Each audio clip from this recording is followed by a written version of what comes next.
बंगाल में योगी आदित्यनाथ के ताबड़तोड़ दौरे और भाषण से टीएमसी के आखिरी दिन की उम्मीद लगातार बढ़ती जा रही है। दरअसल पश्चिम बंगाल में विधानसभा चुनाव होने में अब कुछ ही दिन बचे हैं। इसी कड़ी में सभी दल बंगाल की जनता को लुभाने की पुरजोर कोशिश में लगे हैं। पीएम मोदी, गृह मंत्री अमित शाह से लेकर मिथुन चक्रवर्ती तक सभी अपने भाषण से बंगाल की सूरत को बदलने के प्रयास कर रहे हैं। इसी बीच उत्तर प्रदेश से मुख्यमंत्री योगी आदित्यनाथ भी अपने दमदार भाषण, पक्के वादे और मजबूत इरादे लेकर लगातार बंगाल में कूच किए हुए हैं। बताते चले कि साल 2024 में बिहार विधानसभा चुनाव के दौरान भी योगी आदित्यनाथ ने अपने दमदार शानदार राजनीतिक अभिनय से बिहार में एनडीए को प्रचंड जीत दिलाई थी।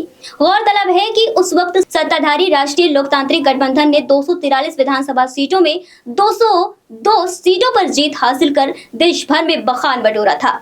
बताते चले कि बिहार में 2024 के लोकसभा चुनाव के दौरान योगी आदित्यनाथ ने अपने आक्रामक और हाई वोल्टेज प्रचार से सियासी तापमान बढ़ा दिया था। महज 10 दिनों के भीतर उन्होंने 31 बड़ी रैलियां और एक रोड शो कर चुनावी माहौल को पूरी तरह अपने पक्ष में करने की कोशिश की थी। राष्ट्रीय जनतांत्रिक गठबंधन के उम्मीदवारों के समर्थन में वोट मांगते हुए योगी ने बिहार की कई अहम और संवेदनशील सीटों पर सीधे जनता से संवाद किया था।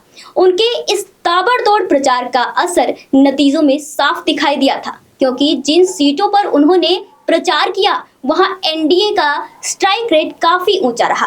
माना जाता है कि योगी आदित्यनाथ के इस सघन प्रचार अभियान ने बिहार में एनडीए की जीत को मजबूत आधार देने में अहम भूमिका निभाई। वहीं अब बंगाल में आगामी चुनाव को देखते हुए बीजेपी ने अपने बाहुबली योगी को बंगाल की धरा पर उतार दिया है।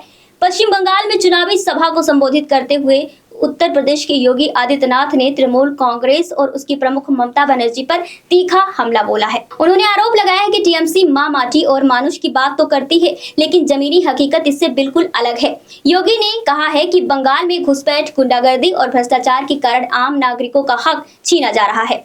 किसान अपनी उपज का उचित दाम न मिलने से पलायन को मजबूर हैं और उद्योग धंधे ठप पड़ गए हैं। उन्होंने दावा किया है कि टीएमसी के 15 साल के शासन में हजारों बड़े कारखाने बंद हुए और युवाओं में बेरोजगारी बढ़ी है, जबकि उत्तर प्रदेश में उनकी सरकार ने करोड़ों युवाओं को रोजगार देने का काम किया है।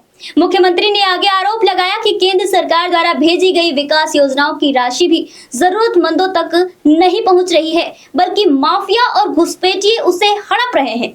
आगे उन्होंने टीएमसी पर मुस्लिम तुष्टीकरण का आरोप लगाते हुए कहा है कि राज्य में हिंदू त्योहारों और धार्मिक आयोजनों में बाधाएं डाली जा रही हैं, जबकि जय श्री राम के नारे तक पर आपत्ति जताई जाती है।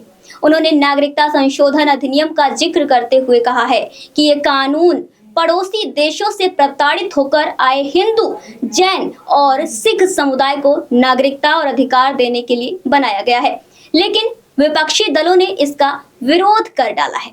योगी आदित्यनाथ ने उत्तर प्रदेश का उदाहरण देते हुए कहा है दोस्तों कि 2017 के बाद राज्य में कानून व्यवस्था में सुधार हुआ है और अब नो कर्फ्यू, नो दंगा की स्थिति है। उन्होंने कहा है कि माफियाओं पर सख्त कार्रवाई की गई है और उनकी संपत्तियों पर कब्जा कर गरीबों के लिए आवास बनाए गए हैं।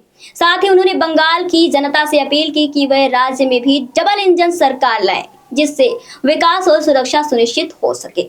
अपने संबोधन में उन्होंने बंगाल की सांस्कृतिक विरासत का भी उल्लेख किया है दोस्तों। जी हाँ, योगी आदित्यनाथ ने बंगाल में कहा है कि रविन्द्रनाथ ठाकुर, स्वामी विवेकानंद और सुभाष चंद्र बोस जैसे महान व्यक्तियों को याद किया है और भाजपा उम्मीदवारों के समर्थन में मतदान करने की अपील की है। फिलहाल जिस तरीके से बिहार विधानसभा चुनाव 2024 में मुख्यमंत्री योगी आदित्यनाथ ने ताबड़तोड़ रैलियां की और बिहार के लगभग सभी जिलों में अपने भाषण से जनता को लुभाया और एनडीए की प्रचंड जीत हुई, इसी तरीके से आने वाले समय में बंगाल में भी सूरत बदल सकती है, टीएमसी की सत्ता गिर सकती है, योगी आदित्यनाथ के भाषण का लगातार असर पड़ सकता है। फिलहाल के लिए जनएक्सप्रेस में इतना ही। बने रहिए हमारे साथ, मिलते हैं बंगाल की तमाम अपडेट्स के साथ। नमस्कार।